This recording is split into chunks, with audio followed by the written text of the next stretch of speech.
झणझणीत असा प्रकार. त्यासाठी आपल्याला लागेल स्वच्छ धुवून निवडून घेतलेली कांद्याची पात. या कांद्याच्या पातीचा पांढरा आणि हिरवा भाग आपल्याला वेगवेगळा चिरून घ्यायचा आहे. त्याचबरोबर लागतील अर्धा कप म्हणजे एक छोटी वाटीभर अर्ध कच्चे भाजलेले शेंगदाणे. म्हणजे शेंगदाणे आपल्याला पूर्ण खरपूस नाही भाजायचे. 2 ते 3 मिनिटं मध्यम आचेवर शेंगदाणे भाजले की त्यामध्ये 10 ते 12 लसणाच्या पाकळ्या घालून हे आपल्याला भरड वाटून घ्यायचे. त्याचबरोबर 10 ते 12 कच्च्या मिरच्यांचा हा ठेचा मी बनवून घेतलाय. त्यातल्या त्यात तिखट असणारी लवंगी मिरची वापरली की आपल्याला हवा असणारा झणझणीतपणा भाजीला येतो. आता एका कढईमध्ये 1 टेबलस्पून तेल, या तेलामध्ये जिरे आणि मोहरी आपल्याला तडतडवून घ्यायची आहे. त्यामध्येच थोडासा हिंगही घालून घ्यायचा आहे.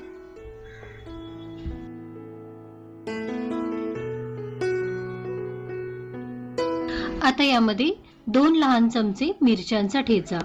या मिरच्या वाटताना आपण कच्च्याच वाटल्या होत्या, पण आता या तेलामध्ये आपण ह्या मिरच्यांचा ठेचा व्यवस्थित परतून घेणार आहोत. हा तुम्ही कमी किंवा जास्त तुमच्या आवडीप्रमाणे टाकू शकता. आता यामध्ये कांद्याच्या पातीचा पांढरा भाग घालून 1-2 मिनिटं आपल्याला परतून घ्यायचे.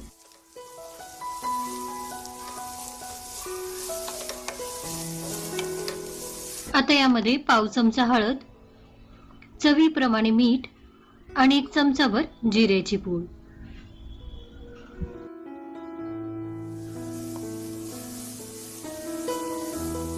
आणि थोडंसं परतलं की त्यामध्ये घालायची बारीक चिरून घेतलेली कांद्याची पात.